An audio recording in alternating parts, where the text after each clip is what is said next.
Okay.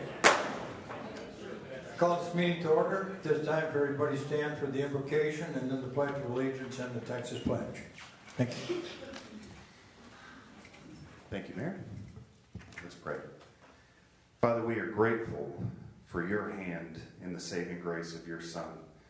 And Father, please allow us to walk through this current budget season and towards the end of the year in your freedom, protection, and power. In the mighty name of Jesus, amen. I pledge allegiance to the flag of the United States of America and to the republic for which it stands, one nation, under God, indivisible, with liberty and justice for all. Honor the Texas flag. I pledge allegiance to thee, Texas, one state, under God, one indivisible. Thank you. Citizens' comments. Please limit your comments to 3 minutes. Comments about any of the council agenda items are appreciated by the council and may be taken into consideration at this time or during that agenda item. Council is prohibited from acting on or discussing items brought before them at this time. I do have one citizens' comments that I'll read. This is this is the widening of Post Oak Drive. It's Rick Wayne and Hammond Hope Lutheran Church, 2550 Post Oak Drive. I am concerned about the increase of traffic on Post Oak Drive. I am in favor of the widening of Post Oak Drive. So that will go into the record. Okay. Now at this time, we have several people. They want to speak in citizen comments or on the topic that they want to discuss on. So at this time, I will, is it Mia Sachs?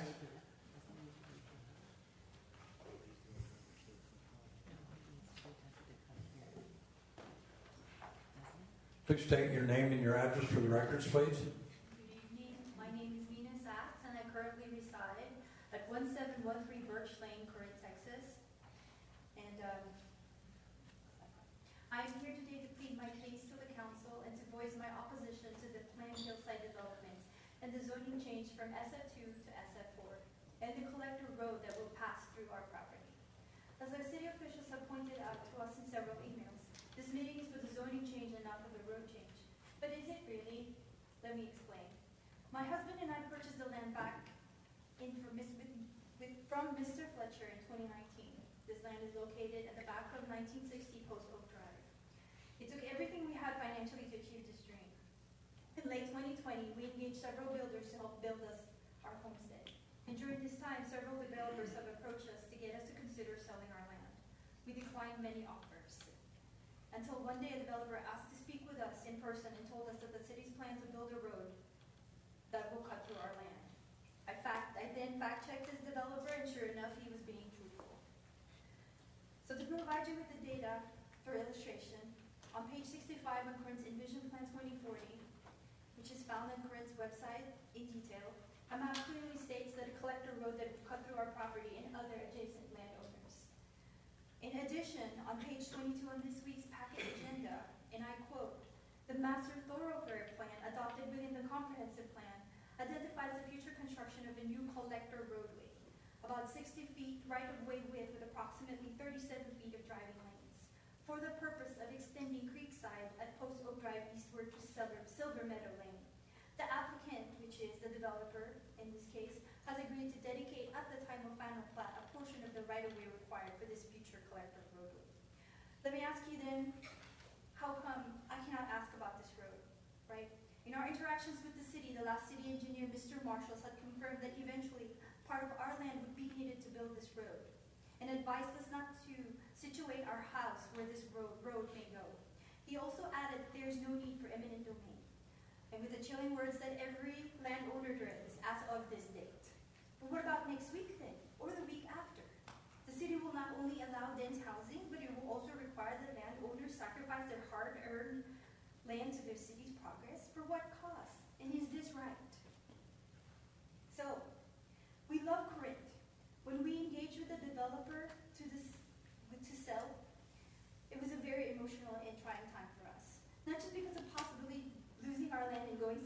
father from our friends and community.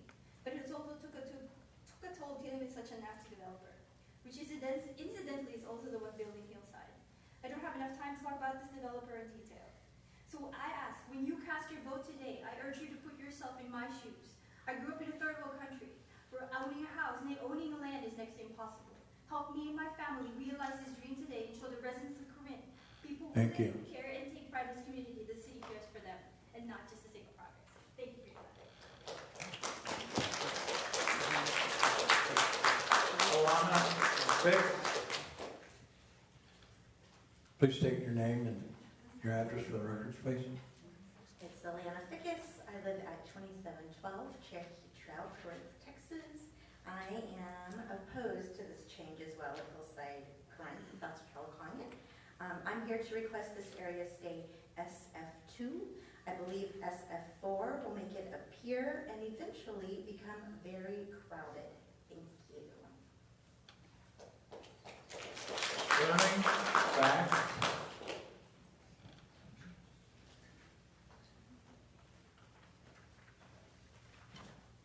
Please state your name and your address for the record, please. My name is Billy Sachs. I live at 1713 Birch Lane in Corinth.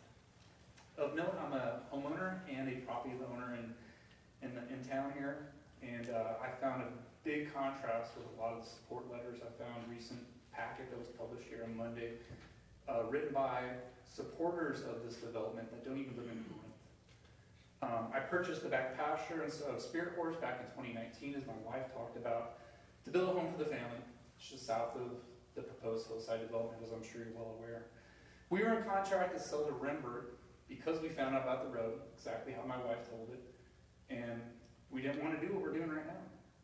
We didn't want to have to come here and fight and plead our case in front of city council and all the council and all the people of Corinth in order to just keep our land, essentially.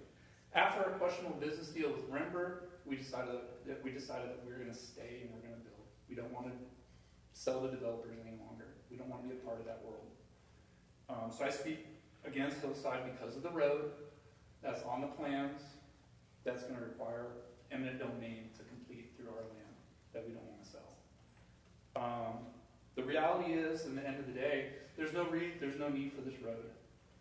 I know it's in the plans, but the reality is 2,000 feet north of the desired road is Church Drive. 2,000 feet to the south of this desired road is Lake Sharon Drive. Right? Corinth is not in need of three major through roads in less than a mile. That'd be three roads within less than about 4,200 feet. The planners say that this road is needed for the ease of commute from the residents that are down here in Corinth to go up to Hawk, right? And that's what we've been told. But how long does it take to drive 2,000 feet at 25 miles per hour? I did the calculations and it's 54 seconds. You guys want to spend hundreds of thousands of dollars to eminent domain and build a road that'll save 2 minutes drive time for the people that live down here to go up to Hawk. I don't think that, and I'm sure if you ask a lot of the residents, not a good use of funds or planning at that point. I just have two recommendations for the council. Number one, stop the plan to build this road through my property. And number two, scrap the entire 2040 plan. Nobody wants it. The city, the Corinth residents don't want the urban. We don't want the high density, the multifamily. Nobody wants all that. It's the reason why there's a Corinth Resident Council. It's been started by Michael, Big Country King. And more people are paying attention to what's going on here because of your high density plans. That's it. Thank you. Thank you. Dr. Lockwood? Mayor, I'm going to pass. I was hoping we'd have a discussion first, and I thought you'd make a presentation on the subdivision, so I'm going to pass. Thank you. Michael King?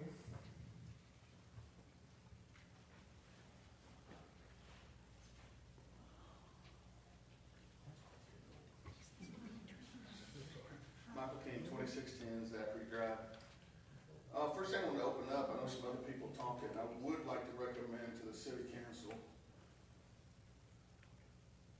2040 Envision Plan is a living document.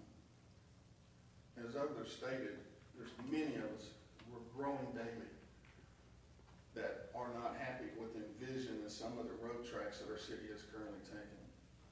I spent some lovely time out there speaking to the developer about the hillside, and I found it amazing when I did some research on it, there's a hillside flower mound that they're building with minimum 30,000 square feet lots. We're trying to do a buffer from SF2 to SF4. The largest lot in the current plan is 12,500 feet in the buffer. And then we're coming down to 7,000, 8,000, 9,000 square foot lots. My math might be off a little bit. My concern is we are saturating right now on the hopes of Agora, the Park Ridge and Lake Sharon area. We got Realty coming in there. We still got the Taylor Estates coming. We've got Oxford and Boulevard putting in more apartments.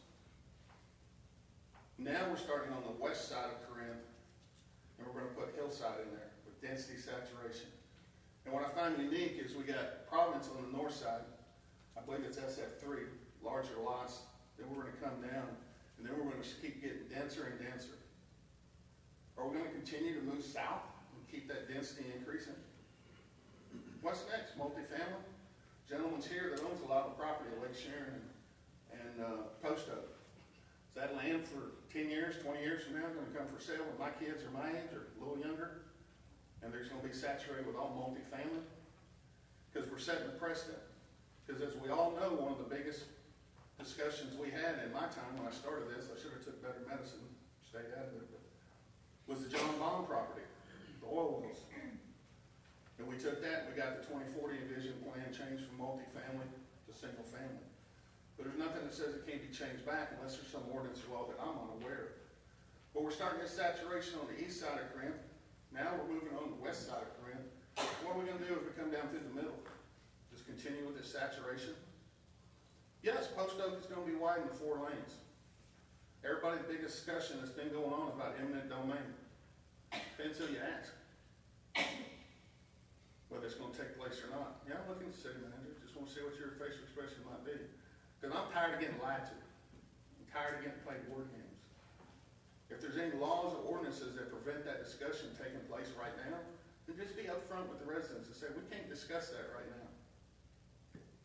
That road, even per the developer, is not needed. It's not needed. We're just building all this saturation. I hope you consider it. I feel sorry for the developer. He seemed like a very nice man. But going from SF4 to SF2, or whichever way, I oppose. Thank you. Okay.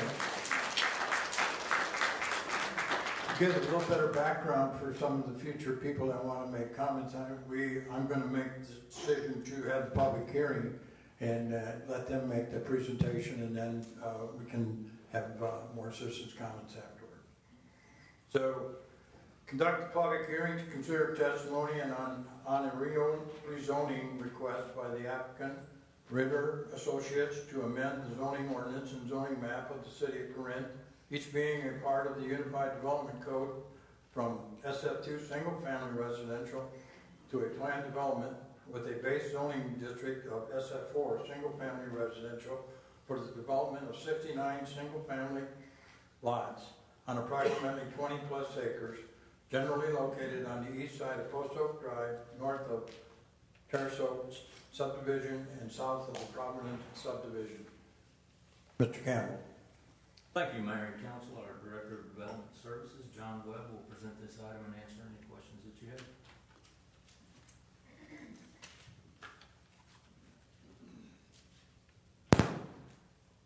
Thank you, Mayor and Council. As referenced in the agenda, this is a request to rezone to create a planned development district on approximately just a little under 20 acres to accommodate a 69 lot subdivision. So the rezoning would be from the SF2 district to a planned development district with a base zoning of SF4.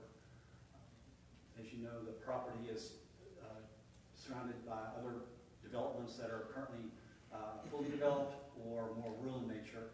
The Providence neighborhood is to the north, bounded by Post Oak to the west. It consists of some large grove of trees. Would like to point out that also the subdivision, the Terrace Oaks area, in this area is a further south. It's not immediately adjacent, but it does have zoning to permit 5,000 square foot lots, 50 foot wide. So I just want to make sure that that's understood, that there's already been previous approvals to allow even a smaller lot product in this area. Again, the zoning is SF2. The land use designation is neighborhood, which considers single-family type products. This is a layout of subdivision. Again, 69 lots, 59 lots in the southern part of the development that would have a minimum lot size of 6,250 feet. There are 10 lots on the northern part of the development that would have a minimum lot size of 13,500 square feet. 5 of the 10 lots, the lots that I've shown in the star area, will be restricted to one-story homes out of respect to the number of lots just north of them.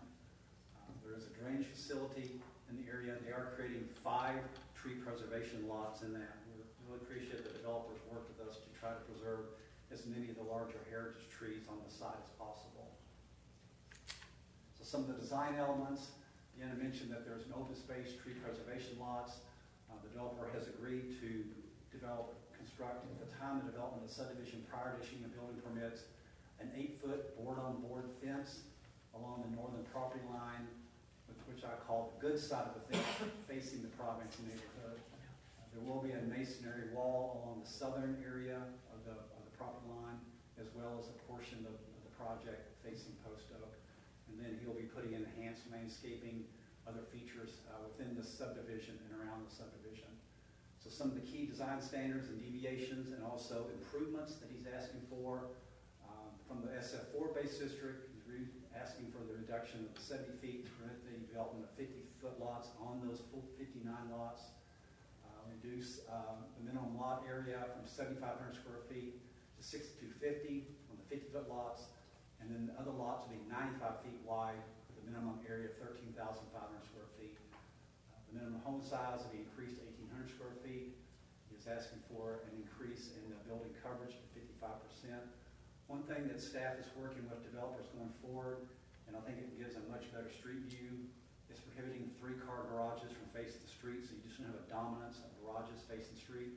It doesn't prohibit doing a 3-car garage, it's just that you'd have 2-car garages facing the street, 2 single doors or 1 double door, and then the third door could be a J-swing or be behind the house. So we're not prohibiting 3-car garages, that we're prohibiting 3-car garages facing the street. He's agreed to that. Again, he's preserving 20% of the caliper inches on the site, the healthy trees.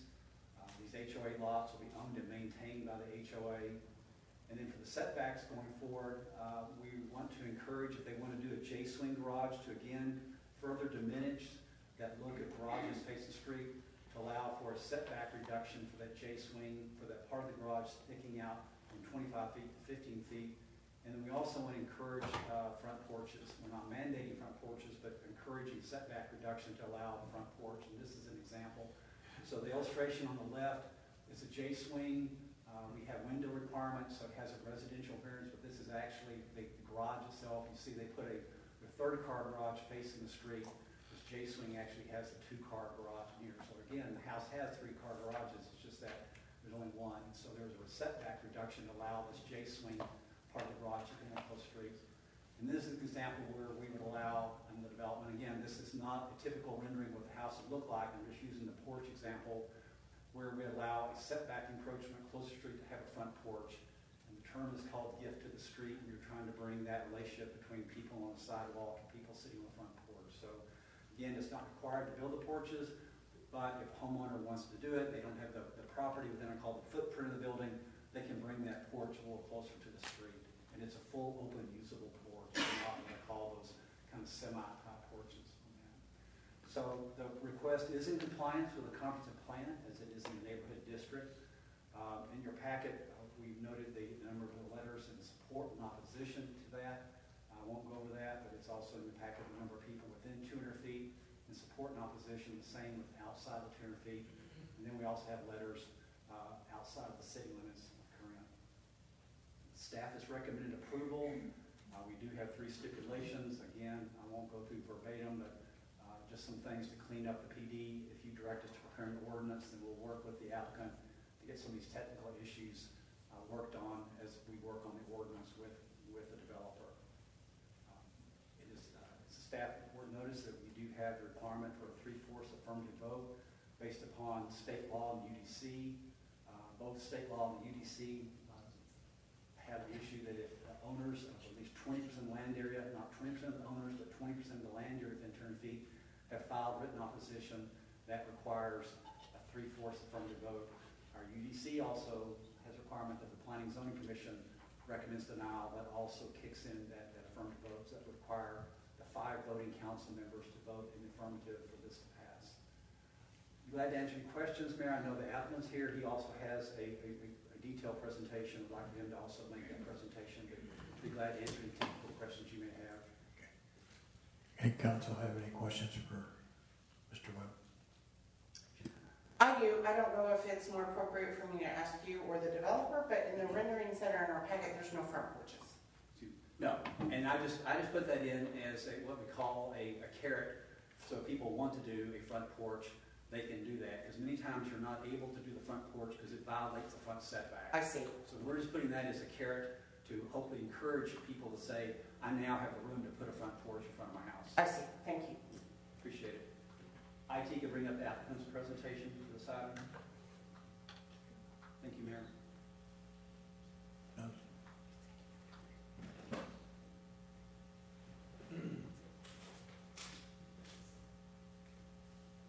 Please state your name and your address for the records, please.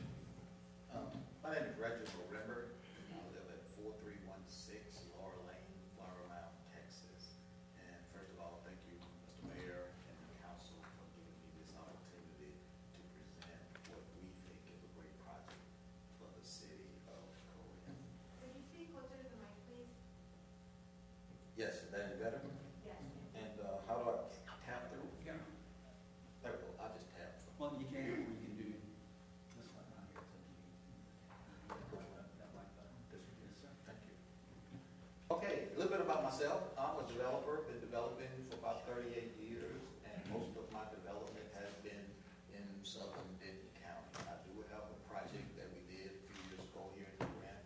We did develop the old Fritz Von Erich home house, call it Parkside, over on the other side of town, and it was a very successful project for us and the city. We're experienced developers, our engineers, myself, been working together for all the time we've been developing, and we have a pretty solid team. I'm an active member of our local Home Builders Association, State Association, which is Texas Association of Builders, and the National Home Builders Association out in Washington, D.C., and I am a past president of the Denton County Division of the Home Builders Association, as well as a life director. I've served on the board of directors there for long enough to be considered a life director.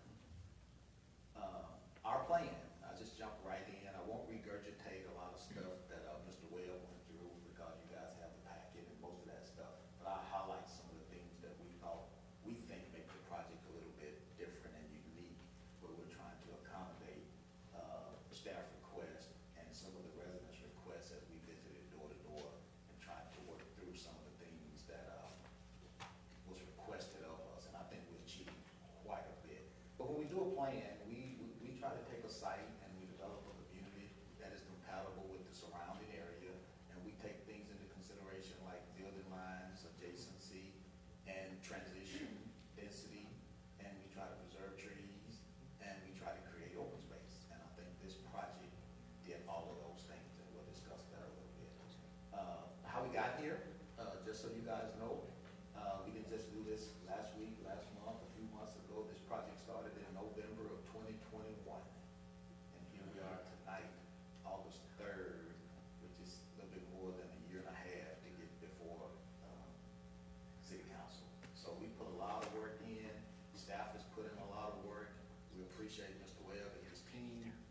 They've been more than accommodating and professional, and we think we finally came up with a project that will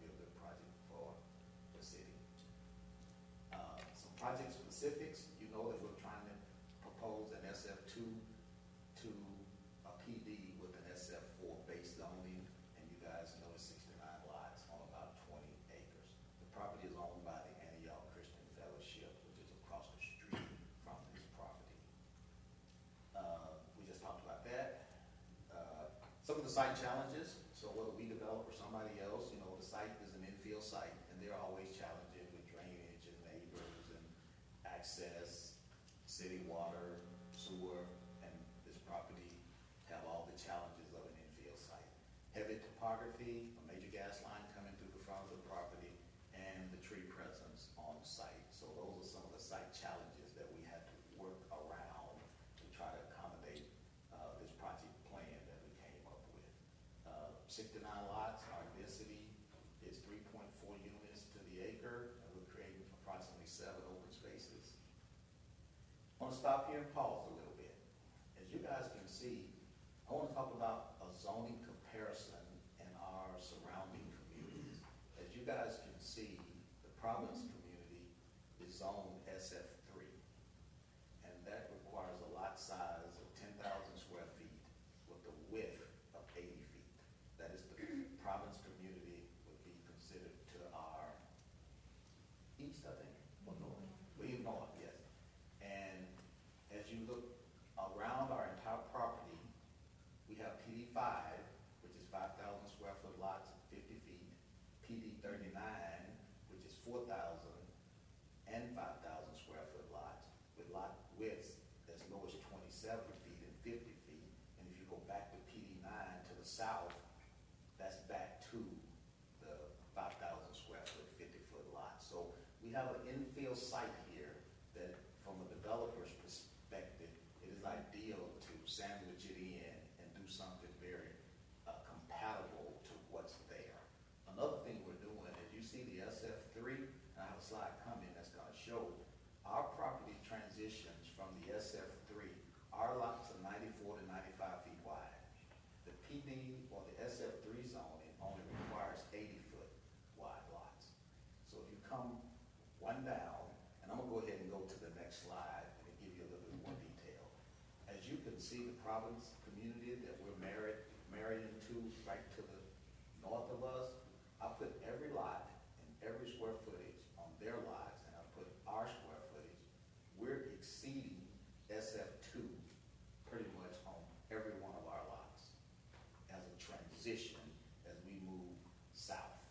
So every lot in the subdivision along Providence exceeds SF2, even though Providence is only has SF3 zoning. So this is very compatible and a very nice, in our opinion, transition.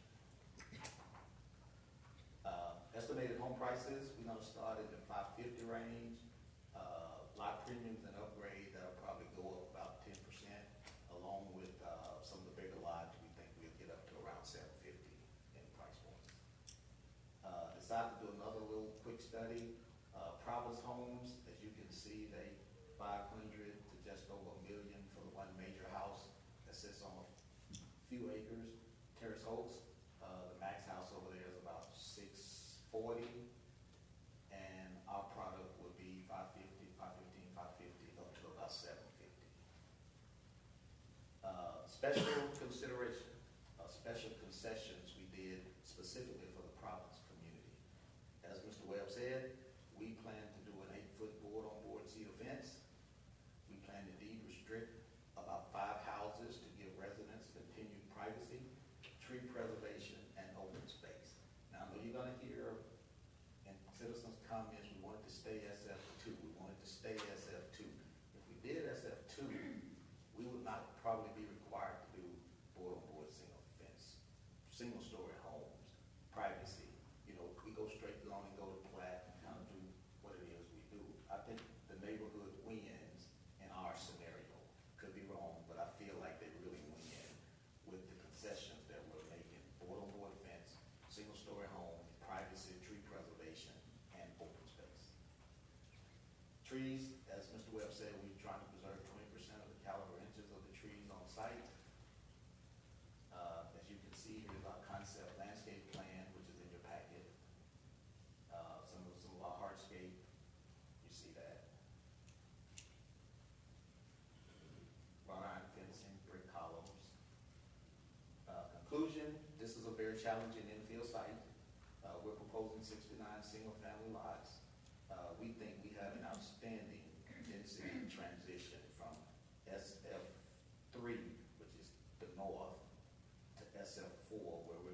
landscape, made changes.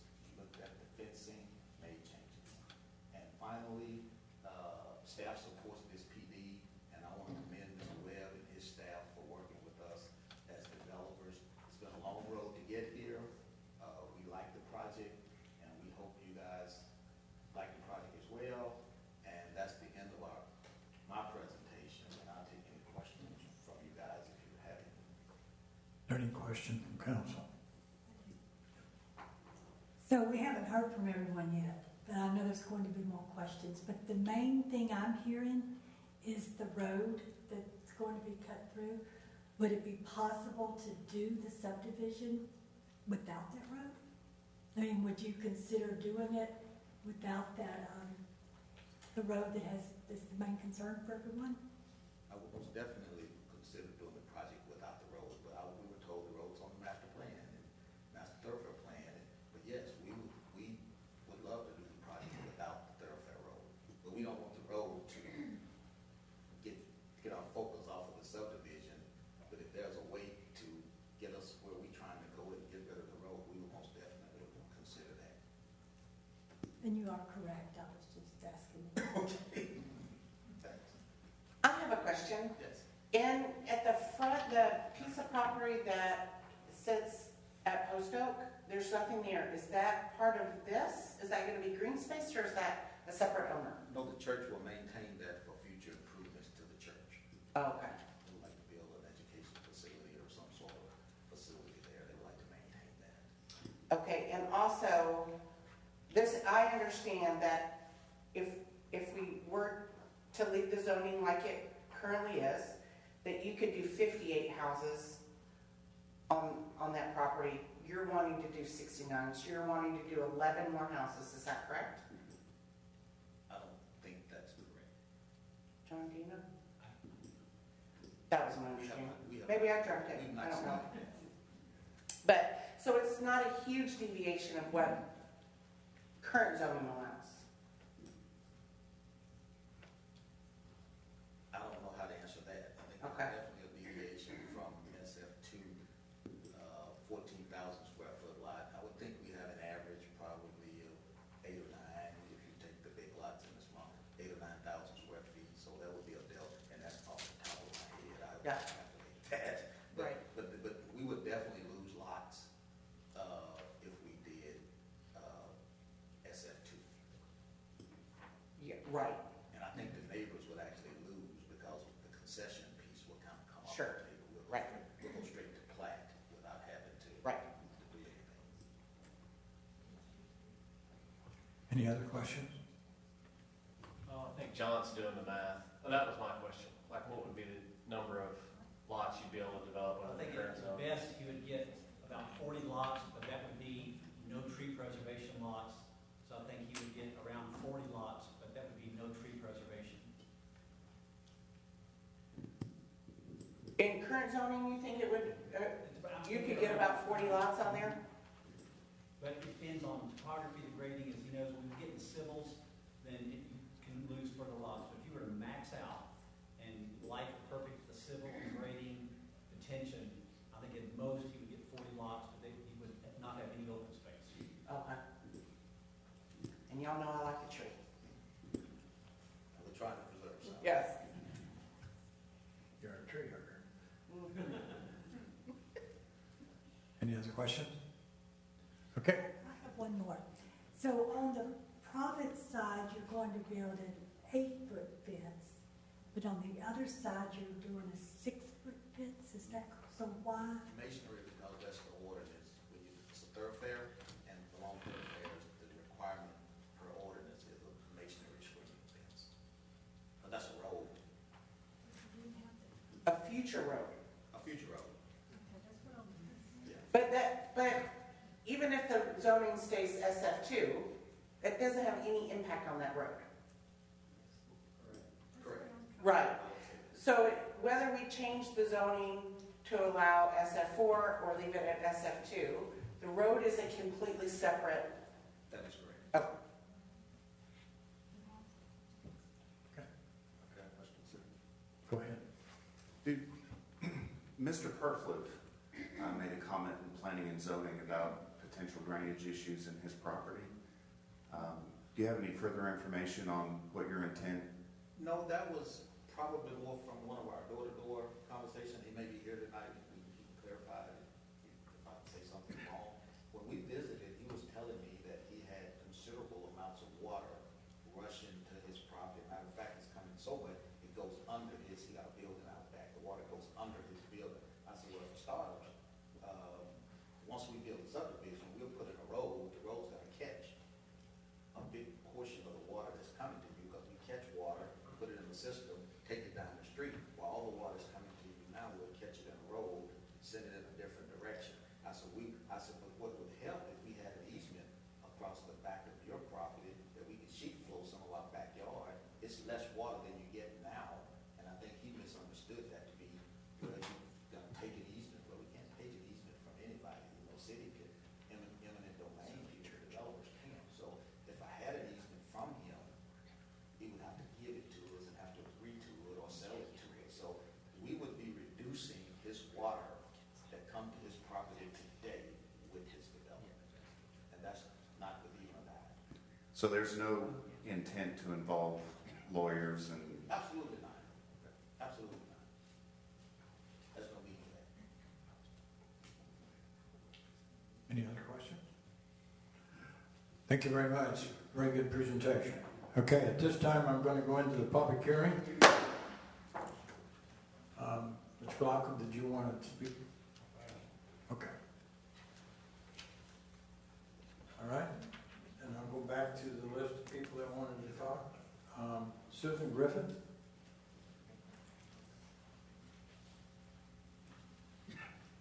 It's Susan Griffith, 3108 Alcove Lane. I am submitting a letter that I did not submit previous to the meeting, and I don't know if they've been distributed or not, but I'm going to summarize it because it's kind of lengthy. First, let me tell you who I am. I'm a resident of Corinth for the last 8 years. My family and I rent a home in Meadow Oaks. We are not homeowners, but we make this our home. This is the only home my children know. I'm also a conservative activist. I believe in constitutional government, national sovereignty, fiscal responsibility, personal responsibility, and rule of law. Hopefully we align on a lot of those topics, and if we don't, that's okay. I tend to approach concerns with respect. I'm also a part of the resident council that Mike has put together, but I don't always agree with everything Mike states, although on this topic I do on Hillside. To summarize my letter, I'm opposed to this development on the basis of the future thoroughfare, as other people have stated. I also am in favor of a lower density community when it comes to the houses. I understand that apartments are going to come in, and those are already in the works, but for the housing developments, I'd like to see lower density. And I did not state that in my letter because I wrote this in a hurry today. So I want that to be noted for the record. So I'm opposed to the development as it stands with the roadway. So if we can put that on an agenda in the future to discuss the plan where that thoroughfare is being developed, Creekside Drive, I believe is what it's called. And let's mix that from the plan so it doesn't affect some of the landowners that here don't want to have their land taken from them. And then keep it a lower density property. That's what I have to say about Hillside. I also think that having less thoroughfare through there is going to be a safer community for the children that are going to be moving into that neighborhood. The vast majority of the letters in support, we believe, are coming from Antioch Church, and Antioch Church has everything to gain from the sale of this property and development, where the landowners that are in opposition and people like us, we don't have anything to gain from this development, just to make note of that. Moving on to the Parkway District, that's on the agenda, correct? Is that tonight? I don't like the design. It looks very industrial, and it looks very industrial, and it kind of looks like a prison in a sense, like cell blocks, except there's extra windows. So I think that should be redesigned. I understand though that apartments along the freeway makes more sense than having housing right there. So I just think that we need to revisit the development of that and the design of it. It doesn't look very good from what they've shown pictures, and I've attached photos of what I'm talking about in my letter that you guys all received. How does the development projected complete application line up with the anticipated TxDOT plans for construction of the Lake Sharon Bridge and the access to the service road. I've been told that they're gonna close the Thank you. service road and all that, so those are some concerns I have. Thank you. Thank you. David Byrne. State your name and your address for the record, please. Hello, David Byrne, 2204 Tuscany Drive in Corinth. So I'm a homeowner along that north boundary with the proposed development. So our backyard fence would, we would look out at these new properties. I am opposed. I've spoken to all the homeowners along that fence line, and every single one of us is opposed. So they may not be here tonight, but I've spoken to each one of them at least once, and they're all opposed. I did meet with the developer, and we looked at the trees along the back of our property. Some of them are just outside of our fence, and he said they would be coming down. So our property would have 3 of the lots against ours, and so I think when you're looking to have transition, you want to match up better than 3 to 1. So thank you. Thank you. Joe Bednar. I don't need to speak. Thank you very much. Okay, thank you. Richard Weir. He wants me to read this in public. It says, although I prefer the Antioch Church property and the adjacent Fletcher property remain undeveloped, it's inevitable that both will become single-family home communities. The original Plan A was for Mr. Rembert to develop both properties into one community, with the main access being on Creekside Drive extended eastward, creating a new 4-way intersection at Creekside and Post Oak Drive. The subject hillside project proposal includes only the Antioch Church acreage, with the main access being on Ansley Court, extended eastward, creating a new 4-way intersection at Ansley and Post Oak. Post Oak Drive is 2 lanes in this immediate area, and when the Fletcher acreage is developed, we are likely to have 2 new 4-way intersections on Post Oak within 100 to 150 yards of each other. Both of these intersections are located in a school zone, which means a speed limit of 20 miles per hour, 4 hours a day, with significantly increased foot and vehicle traffic volumes for 9 months each year. I believe the best configuration is for the main access to both hillside and future Fletcher property development beyond Creekside Drive extended. I'm opposed to hillside as currently configured and encourage the council to reject the zoning change requested. That's Richard Weir, and his address is 2008 Lakestone Drive.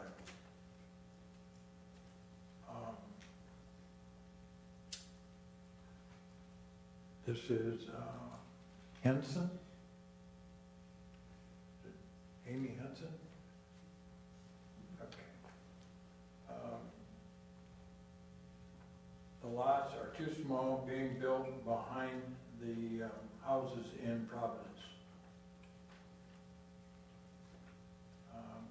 Nancy Bird?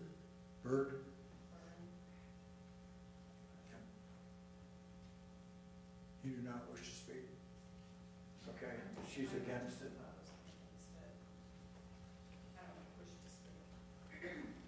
And then there's Janice Ferris. Okay, and, okay. You didn't want to speak, right? Okay. Okay, is there anybody else in the audience that would like to speak to this issue? Okay, if not, I'll close the public hearing. This time I'll entertain a motion on this item. Mr. Mayor, I make a motion for denial. Second. Discussion. Go ahead. So whenever we have these properties pop up, At times, there'll be little pocket properties, if you will, and there are some significant changes that need to happen to zoning to kind of make those things fit. But what I see with this is there was a significant amount of property that I think that there were some pretty creative things that could happen. And I was part of several of those meetings, and it felt like a lot of the ideas kind of fell on deaf ears. A good example of that is to have somebody on the Providence side that's sharing a fence with 3 other neighbors. That's not a definition of fitting. Obviously, there could have been some things to do to make this fit a little bit better. Previously, when the plan included backing up against Harris Oaks, I thought that transition worked perfectly. All the little fences lined up, everything worked perfect. It was a good density flow from the north part to the south part. And now that essentially this development is half of what it was, I think a lot of what kind of made the options available are just no longer there. I do have a question. We've heard a lot about eminent domain in this road. Is there ever a plan to use eminent domain for the road, staff? Because we've never talked about it.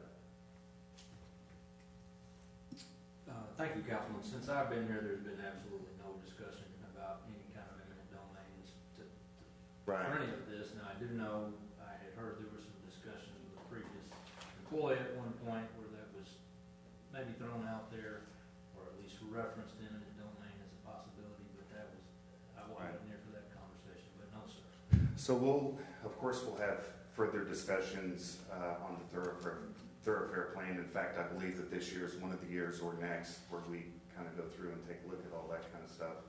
But there is no intent to use eminent domain to put any road in anywhere as it's concerning to this property.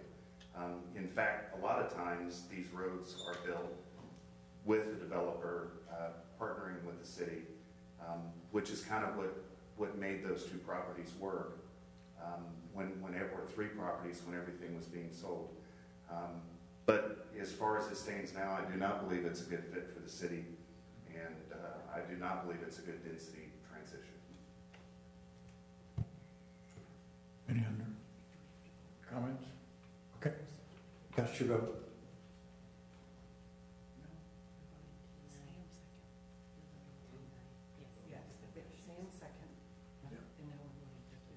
Sam seconded, so a yay. Is to deny. Yea is to deny, no is to. Right.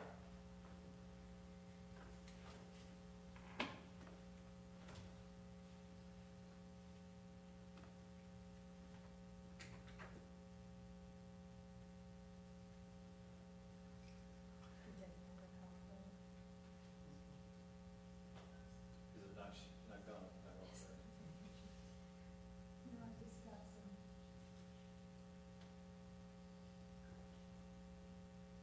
It's unanimous. It's been denied. Okay. We're going to change the agenda items. We're going to go next to item number, I guess it's number 5 on the thing. It says, consider an act on an ordinance of the City of Corinth approving the amendment to the fiscal year 2022-2023 budget and annual program of services to provide for the transfer of land sale proceeds from the Economic Development Corporation and the Economic Development Corporation Foundation to the general fund and providing an effective date. Mr. Campbell.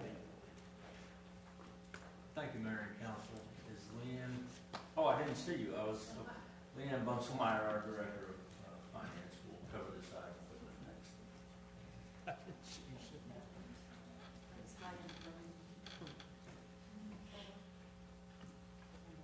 Good evening, Mayor and Council.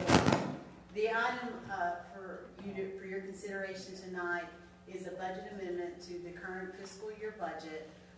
Earlier, or actually a few years ago, the city utilized the Economic Development Corporation and the Economic Development Foundation and asked them to enter into some retail transactions on behalf of the city of Corinth. In those transactions, they did sell 2 parcels of property. Proceeds of those properties were returned back to the Economic Development Corporation and the Economic Development Foundation. So what this budget transfer will do, will move those proceeds back to the general fund. I believe the one from the Economic Development Foundation is about $1.5 million, and from the Economic Development Corporation, it's about $273,000. I'll be more than happy to answer any questions that you may have. Is there any question, council? I'd entertain a motion on that item. Mayor, I'd move to approve the transfers presented. Is there any further discussion? Cast your vote. It's unanimous. Okay, then we're going to consider and act on a site plan request by the applicant, Dave Brown, on behalf of the property owner, RCM Corinth Land LLC, for the development of approximately 13 acres located in the southwest corner of Corinth Parkway and I-35 East Service Road to permit the construction of 312 multifamily units, limited ground floor retail, and related amenities. Mr. Campbell. Thank you, Mayor and Council. John Webb will introduce this item tonight. I believe the applicant is also here with a presentation as well.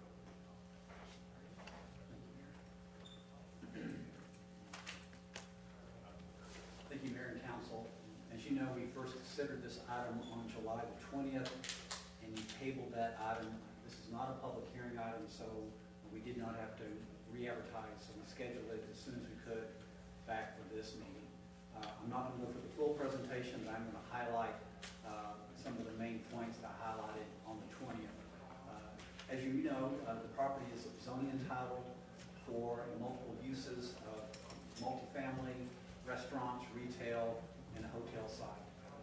In the development process, after you receive zoning entitlement, you move to the site plan process. Typically, that's an administrative function where the Director of Development Services can approve the site plan administratively. We believe because the city had previous ownership interest, and this is part of the Gore District, that we wanted to bring this to you in this public environment. So again, we're just looking at a portion of the Parkway District, that being the proposal for the multifamily development. So this will be 13 acres, as you know, bounded by I-35 Corinth Parkway. So again, tonight, we're focusing just on the multifamily component of the 13 acres. There's 5 lots. They also are called X lots that'll accommodate drainage and private driveways cutting through the site. The project consists of 293 apartments in 4-story buildings, and then 19 townhome-style apartments within 2-story buildings. The multifamily, the 4-story project, is envisioning a corner sector of 2,500 square feet of ground floor retail. There is an open space lot to the south that will be having a drainage facility owned and maintained by the property owner association. Will be amenitized with trails and green spaces. The property has a combination of surface and tuck-under garages. This isn't podium or structured garages. These are tuck-under garages within the main building. Some images that we showed a couple weeks ago. This again is the ground level retail area on the corner of the building, but also predominantly it is 4 levels of residential units. Again, the streets are private streets, providing access from I-35 to Corinth Parkway. Landscaping throughout the site. Proposed, this is the building number 1, again, in your elevation packet with the ground floor retail. These are elevations. As I referenced a couple weeks ago, the exterior facing buildings will be more heavily brick with some vertical elements of stucco and some accent items of the cementatious siding. But for the most part, what we call the public facing buildings will have a predominance of brick. Whereas what I call the inward facing buildings that don't have any public exposure, there'll be a decreased amount of brick, there'll be an increased amount of stucco, and an increased amount of the cementatious board and batten siding on this product. Staff is recommending approval. As I mentioned 2 weeks ago, there are very typical technical engineering comments with any site plan. They're now working through the civil plans, and with that, there are things that we have to change and things that will have to be readdressed as we work through the civil plan. So we are recommending a conditional approval with these 7 staff recommendations, 7 staff stipulations for that. So you have a recommendation for approval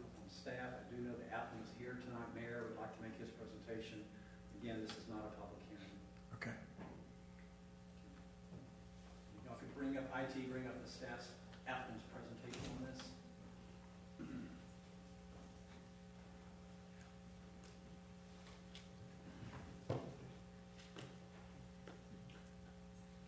Good evening. Council, thank you very much for having us here tonight. My name is Tim Coltart with Realty Capital. I would like to thank Scott and staff for all their time in this project. And my goal tonight is to walk you through, give you some quick comments on some of the things that have been raised, and also give everyone a little help recalling the timeline. Is there any way to make that full screen, perchance? Can I do that over here? Tim may have brought up, had to import the PDF. I think I had trouble with the PowerPoints. That may just be a PDF, so that may be as good as it gets. Okay, that's fine with me. Okay, so this was, the first two slides are exactly from when we last presented to council when the PD was approved. So this one here, when we very first started this project back in 19, we were requesting, we had structured parking, a large component of structured parking, needed help from the city to the tune of $5 million. The city requested that we reduce that down to $2.9 million, and since then that's gone down further again. We do have a incentive agreement that is still now solely based on providing incentive to the retail development. Here is, wrong way. Here is the timeline that we presented to you last. So I haven't changed any of the dates unless it's overlaid in the bright orange. So we submitted a climber, if you recall, this 18 acres was about 80% in the floodplain, and we needed federal government approval to take it out of the floodplain. So the first two lines you can see, we submitted that climber in September of 21. We then moved forward. We had the goal that we had presented to council in the middle of 2021 was to have that climber approved in March or May of 2022 that would then allow us to purchase the property in June. The climber, no one has any control of what's going through there. We pushed very hard. There we go, great, thank you. And we weren't able to get that climber until September. That then rolled on and delayed our closing until I think the 1st of January, 3rd of January, somewhere around then. And so we closed on the property. So we were delayed 4 months. That ended up pushing us back 6 months. Since closing in January of this year, these are all new dates. And so since then, we've gone through, we purchased the property in January. At the end of January, we made the very first plan submittal. And the staff, and including Lisa, I know this is not your department, but has been working incredibly hard, as have our team, to turn around set after set after set of plans.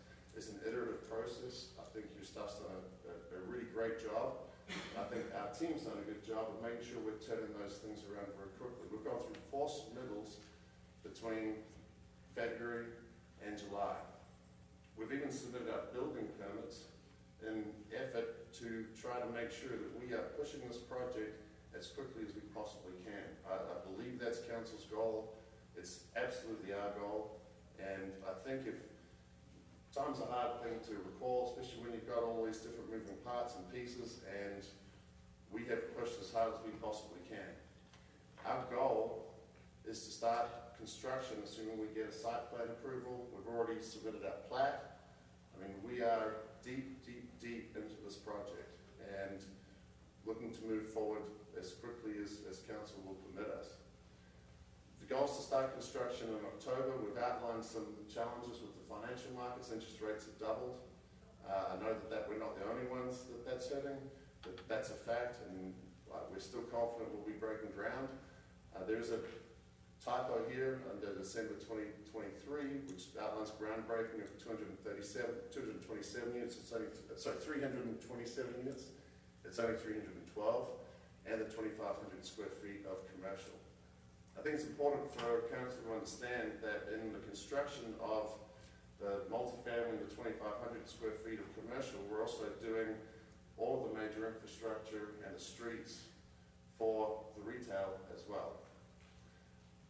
June of 2025 is when we expect to open our first units. First units will open before the construction is quite finished, and during that time we will be working hard on the retail developments, and we've already brought some prospective restaurant users to the city. In fact, we've even started our own restaurant company since then.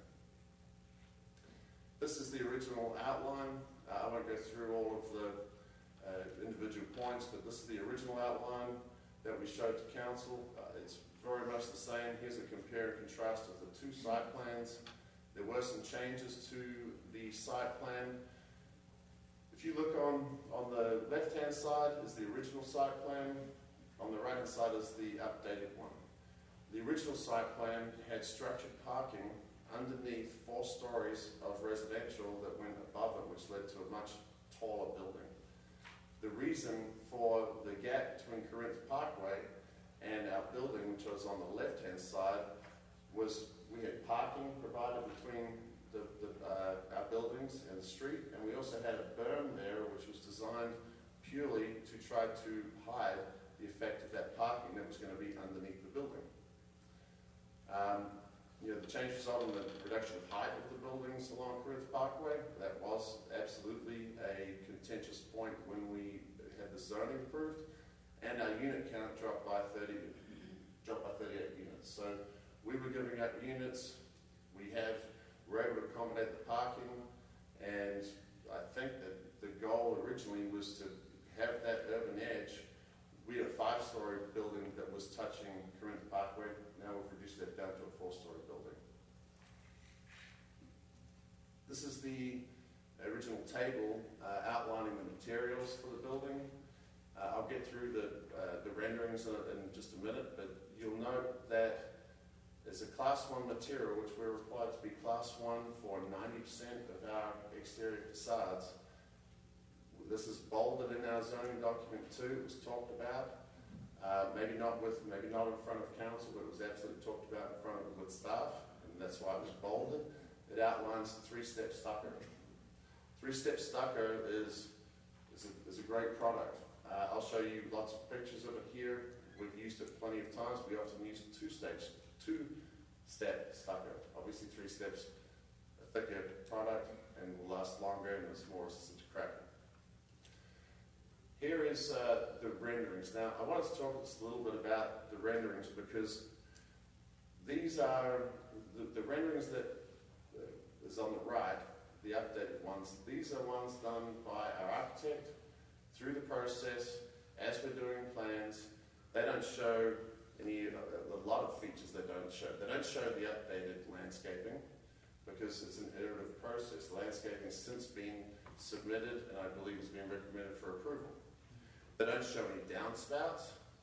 They don't show the actual signage that we'll have on the buildings. These are an architect's renderings that they don't even have the exact brick color that we're going to end up with, because we're going to have brick samples shipped to our office, and we will go through and make sure that it's the exact brick that we like, because when you're buying brick, you've got to look at the exact patches coming out. You don't want brick that's all the same color, or you end up looking like a prison. And those are things that we do all the time. I understand it's hard when you look at a rendering and you're like, well, that's exactly what it's going to look like. But it's the details and the gutter boxes and the signage that's on here. You know, you look at this one here and it says rooms for rent. Okay? That's not the sign that's going to be on this building.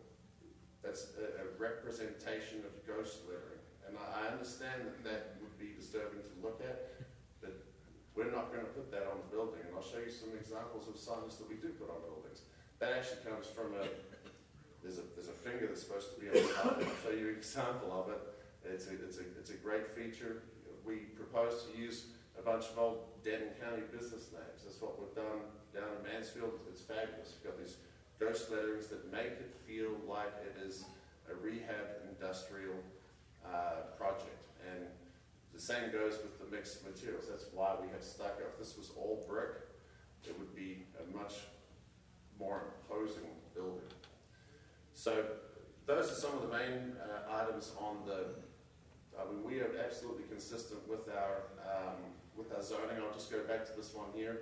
All of our frontage buildings, I think we're 78, 76, and 75% brick. The remainder to the 90 and slightly over, I think we've got, is it that 8% stucco? We're 24% on the south elevation and 7% on the east elevation.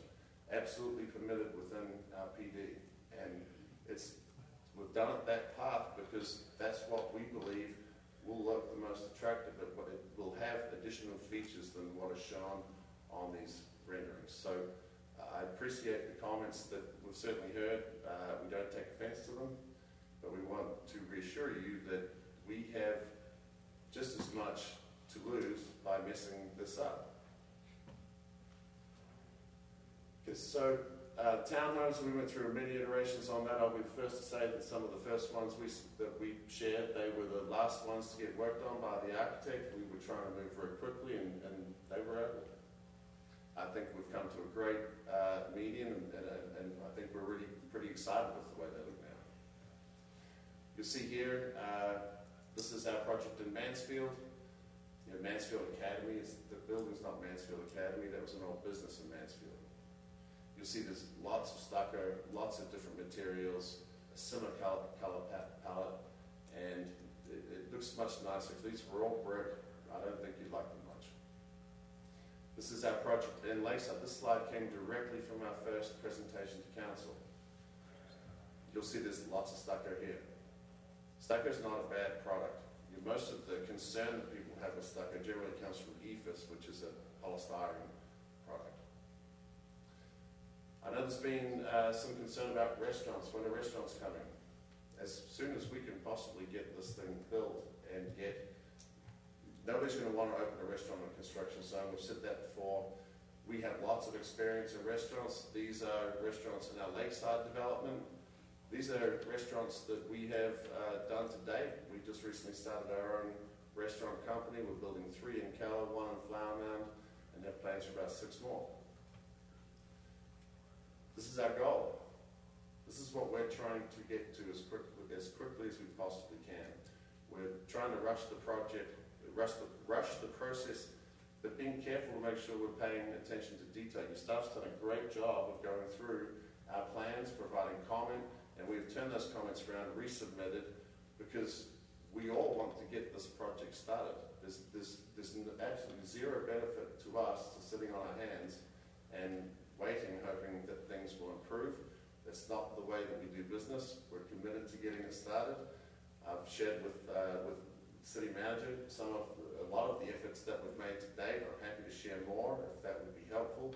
But our team has thousands of hours invested in this. Our architects have thousands of hours invested. We've got over $4 million invested in this process today, including the land. It's about $1 million in plans.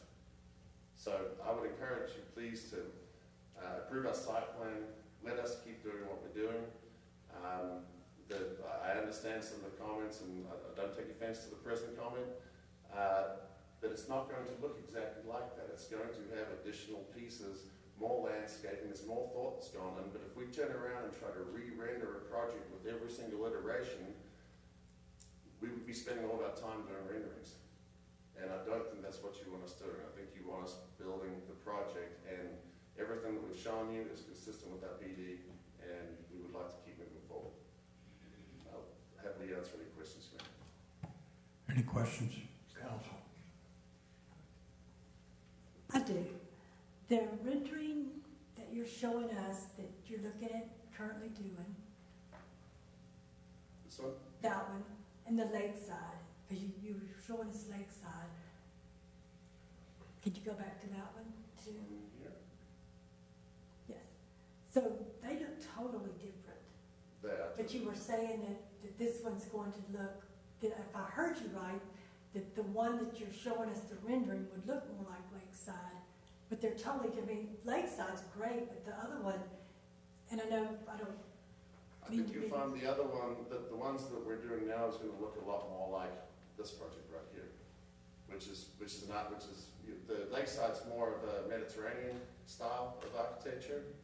You know, when we first presented out here, very much had industrial feel, it carries a district name, and the thought was to make it look, Corinth doesn't have a long history along here, and the thought was to make this feel like it was a district with building. I think it actually matches very well with the Harley dealership just down the road, and it's designed to look like it's been here for a long time. I would actually argue that some of the industrial designs stand the test of time better, but the challenge I think we have is, I think this is, they're consistent. The rendering on the left is the one that was included with our zoning. It's very industrial. I think we've refined it. It'll get warmer as we keep going. If you'd like us to look at different brick colors, I'm more than happy to entertain that thought, but I don't think that we can change the structure of the buildings in order to do that. We need to keep moving this forward or we'll continue falling behind on timeline. So if that was guidance, we're happy to entertain that conversation. I don't think it's part of the site plan approval or anything else. It's really, we're consistent, but we're happy to have that discussion if we think it makes it better. I've got a question, Mayor. Go ahead. And thank you for all the effort and all the money that you've been putting into this project. I know it means a lot to you and it means a lot to us. From my seat, looking at these two photos, structure, I'm fine with. But there is a definite field difference between the one on the left and all the renderings that we've seen prior look like the ones on the left. And then now that we're here approving a site plan, I think most of us have an issue with the rendering. And so the question is, how do we approve a site plan? And how did we transition so much? Was it us? You'd mentioned stucco is a great product. Did we inadvertently not allow something that allowed you to create something on the left? No, I don't think so. I think that stucco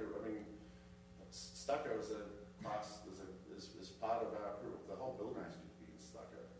That would be much cheaper to do. We haven't done that. We've done our best to come up with a plan that has less units, a similar feel that we believe it does, and we'd be open to comments on what we could do with the exterior, but the building design is so far down the road to be having this conversation at this stage. I'm okay with the building design, for me. Is your concern brick color? My concern is it is so much brick that it looks too, I'm going to say, institutional. I'm okay with industrial, and I'm okay with the Mediterranean, and the structure of the building, to me, looks very similar to what you've been showing since day one. The facade is not similar. The facade material. I mean, you have to excuse my...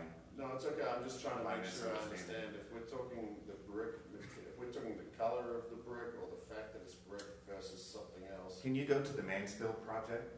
You said this project's going to be close. So, there. So, we've got some metal.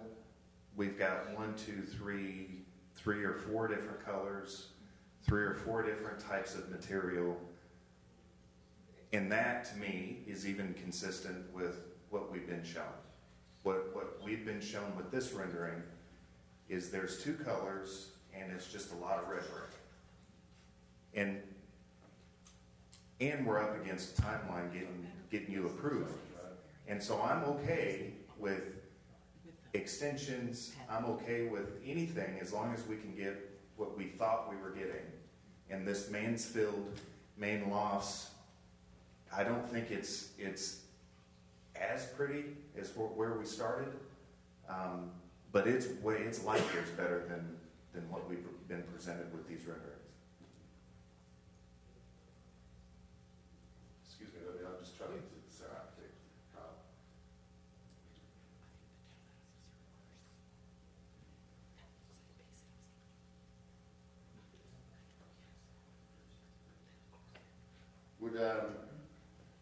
I'm just trying to make sure that what I'm going to mention is true and doesn't cause bigger issues. My thought, I guess my request would be, why don't we approve the the site plan. The site plan, I don't think, changes. It's consistent with the PD. And I'm more than happy to spend time with our team. That's what I wanted to check on, is just make sure that there's a pathway made. I don't mind taking a look and seeing what we can do with the materials. So perhaps, I understand what you're saying, and so I'm more than happy to do that.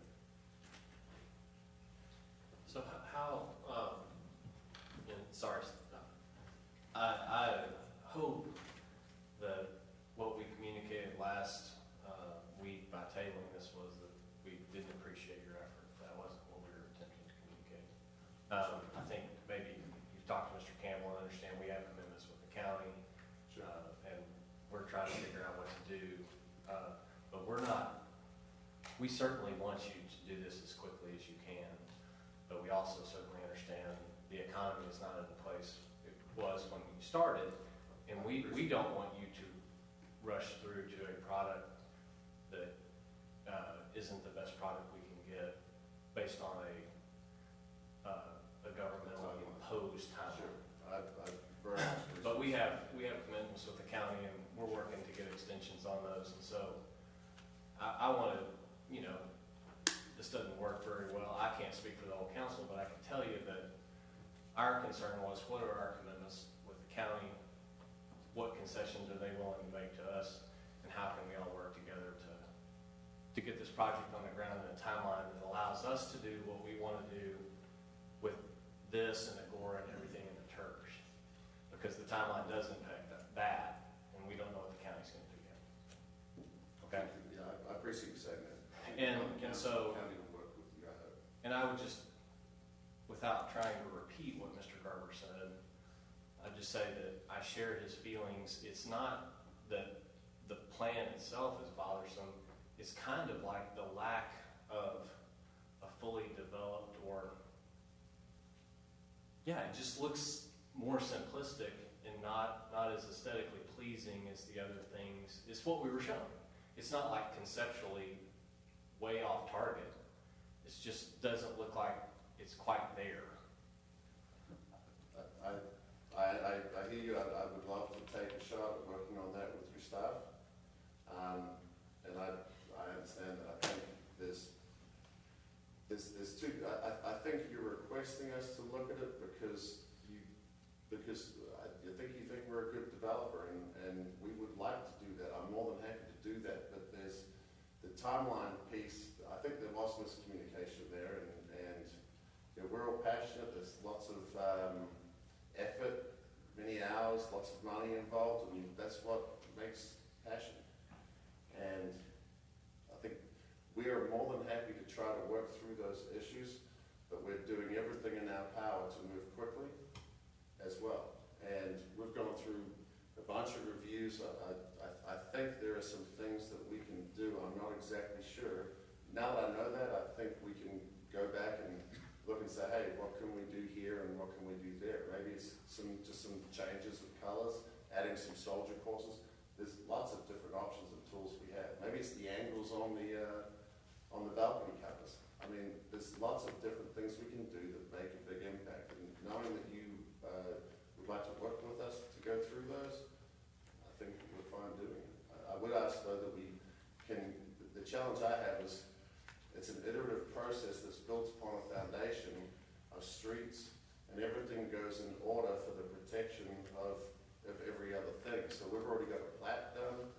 We're talking to investors and banks and the likes. They're watching us go through this process, and stalls in that process cause concern. And I don't want to have to battle things that we don't have to battle. I'm more than happy to come back and work through staff, and I think the city manager could easily update you on some of those changes, and I'm sure staff wouldn't mind working through some of those things too, and they may have some great suggestions. And so, we've got two things on the agenda. Mm-hmm. Site plan and an amendment to the 380 agreement to give you an extension. Okay. My personal thought process is I'd like to approve your site plan, not make any amendments to the 380 agreement, and then if we can reach a place where we're all satisfied with the renderings, then that will influence what 380 agreement amendment to the deadlines. And that would also, I mean, in fairness to you, I personally don't want to make an amendment to the 380 agreement until I know that the county is going to allow our TERS extension. Does that make sense to you? Makes total sense. Look, I've been very clear that the 380 agreement is there purely to incentivize the retail. It's not there for the multifamily. I think there's some benefits for the multifamily and the employment items and some of those things, but we have to move forward. Whether there's a 380 that goes away and comes back, I've said this explicitly to the city manager that we have to believe that the city council wants to encourage the retail. I can't see any possible reason why you wouldn't want to do that, and so I don't mind letting that hang out there. So one more quick question, because I'm going to request a executive session.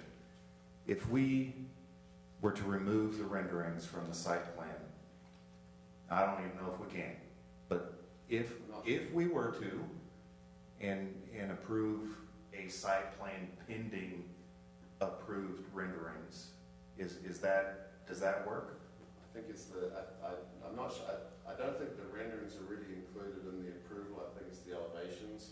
It's an elevation package.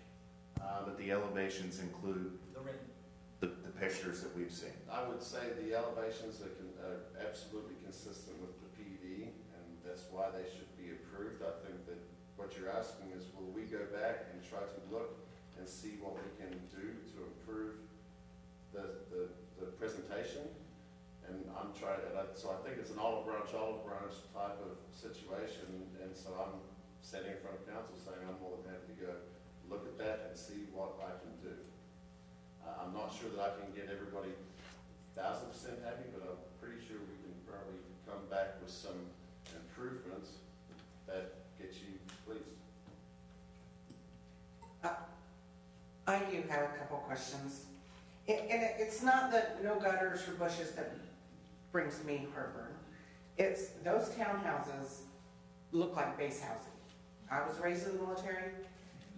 I have a little PTSD. Looking at that is very unattractive, in my opinion, and I get that that's subjective. I agree. I think it's very boxy. I don't think it's not interesting at all, in my opinion. Now, would that change if you change some of the surface, some stone, maybe a pitch on the top of one of them to make it very, I don't know, but that is unattractive to me. And that's kind of not what I envisioned when we talked to you initially. And another thing that brings me a lot of heartburn is parking. I think parking is going to be a huge issue. I liked when on the original rendering that you didn't have the apartment complex directly parallel to Corinth Parkway. When you pulled it off of Corinth Parkway a little bit, and so the people that lived right across the street weren't looking at a huge building, the back of a huge building, it kind of was more interesting. And you had some parking around the back. You mentioned the berm and all that right in that area. And I think aesthetically that was a lot more pleasing when it wasn't parallel to the road. So my question is why did you change that? Was it, I don't know why you changed it from, because you said that it was touching Corinth Parkway. Well, just on the corner of it was initially. Now the whole back side of it is parallel to Corinth Parkway. We changed that because it was consistent with trying to provide an urban frontage. That was the goal. Originally, there was pushback from council because we had parking between Corinth Parkway and the building. And all I can say is that we're way past where we can change the makeup of these buildings as they sit on the side. And I get that, but I had to go on what I was given. yes, Right? sure. That's what I thought we were going to get on the site plan, something similar to that. This is, and I may be the lone wolf in this, but I think that I don't think it's nearly as aesthetically pleasing to the public or to the people that live right across the street. I would argue, I think it's a subjective argument. Sure, no, I agree. So 5 stories versus 4. I will tell you that the plan that's on the right-hand side is the same as what is in front of you for approval, is the same that was approved with the 380 agreement. So it's the same concept plan, the exact same building layout that was in the 380 agreement that was approved by council. So I don't think that it's a big change, that is a recent change. This was changed some time ago with a lot of conversations around it. And it is hard to keep up. So I'm not trying to say, oh, we've shown it to you. There's lots of changes that go on in these projects. It's iterative as you go through, and it's tough to try to find a balance of making everything work. But we have every vested interest in making sure we can park our residents, or we won't have residents. Well, and I asked Scott this, and he didn't know because it's not his thing, but is there an industry like standard for visitor parking? The only reason I ask that is there's an apartment complex in a neighboring city, and they have gated parking into the whole complex is gated. And so in the front, there's just a little tiny bit, 10 spaces maybe for visitors for the whole thing.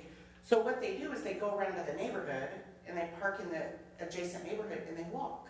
Right. Well, then they block the street and people's driveways and the mailbox, and that becomes another huge issue. So I'm worried about parking. I can give you, so the industry standard is 1.5 spaces per residence. Now, per residence, is it a three bedrooms is one residence? Mm-hmm.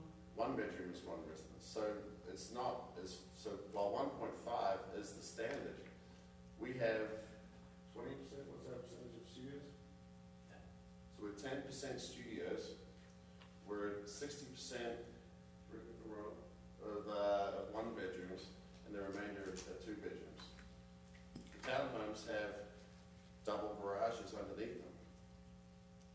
And But you've got parallel parking right behind those garages, correct? We do. Yeah. I think that's going to be a problem, personally. But I think the challenge, but you're asking if we've got enough parking, and we have. I know, but it depends on where you put it, right? Sure. To me, it depends on, I get it, you can probably put it wherever, but I think that is going to be a potential problem. And if I was a woman, well, I am a woman, and I lived in that complex, and that was the only parking place I could find at 10:30 at night when I got home from work, I would be worried to walk from that parking spot into the complex because I don't have enough, there's not enough parking for residents. So that's my worry, is that you just kind of stuck in places. And I get it, you're trying to problem solve, right? I get it. I just worry that it's going to be a future problem. I can tell you we've put more thought into parking and had more conversations about parking, and with a $70+ million project, everybody has a concern with parking, because if we can't park it, then we won't lease it. And at the end of the day, unfortunately, while we're here and we care what the buildings look like, the people that invest $70 million in this project want to make sure it's successful. And successful means leasing. It doesn't mean what it looks like. It means leasing. So that's the balance that we play. And I assure you that we have more concern about parking than anybody. We need to make sure we have it. So there will be parking benefits as we continue to develop, because at 10:30 at night our restaurants will be quiet. So there are long-term plans to make it much better, but right now it does meet the industry standard, and we won't. And we've got projects where we lease park. We have a parking lease on a public right-of-way, which was originally the plan for this project when these were going to be public streets. We were going to have a lease back for the parking to make sure that our financial partners can show that there's parking. No one's there to write a ticket if someone's parked in the wrong place. There is no parking enforcement, I don't think, in the city of Corinth, just like there aren't in any cities in North Texas, save except Fort Worth, Dallas, and maybe Denver. So it is an absolute integral requirement for the financing of this project to make sure we have enough spaces to lease the units. And that's based on industry standards and our unit mix, which is heavily geared towards single folks.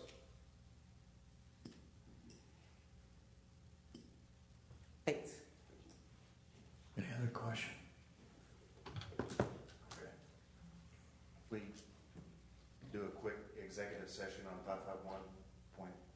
551.071. Yep. We're going to executive session.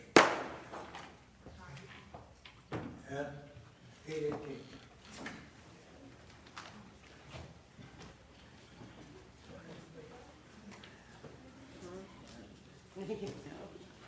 Sorry, yes, you did.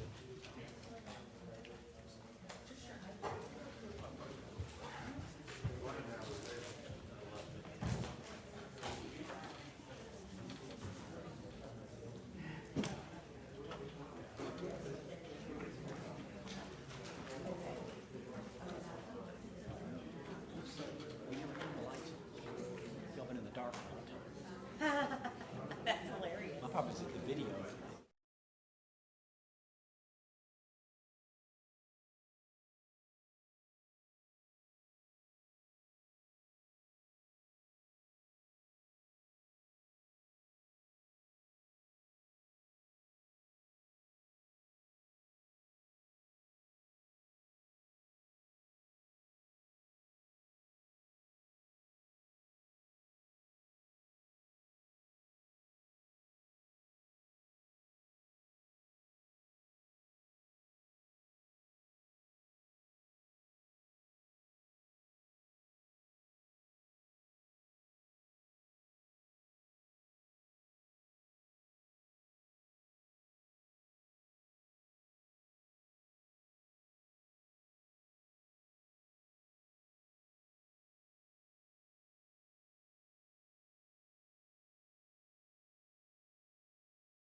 have these. Kind of nice Can't see through those. Would you like it? What brand? I really have. Glasses. Does Steve have his glasses? Thank you. We'll add them to the Last Steve bill. has. I mean, Oh, collection. his are on his face. They're filthy. Oh gosh, that has happened. No, he's right there. They were over there. All right.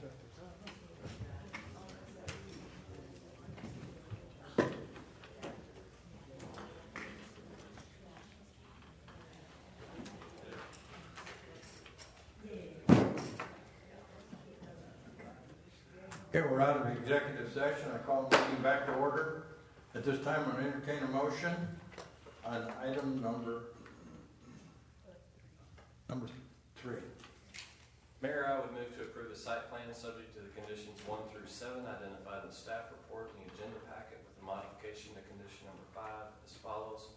Condition council approval of architectural standards outlined in PD 59, section 6 prior to issuance of a building permit with renderings and elevations specifically subject to council approval. I'll second. Any further discussion? Cast your vote.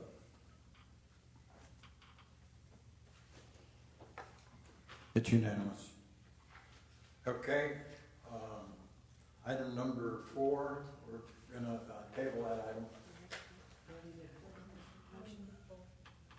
Mayor, I would move to table item number 4. Item number 2, yeah. I'll second. Any discussion? All in favor? Cast your vote.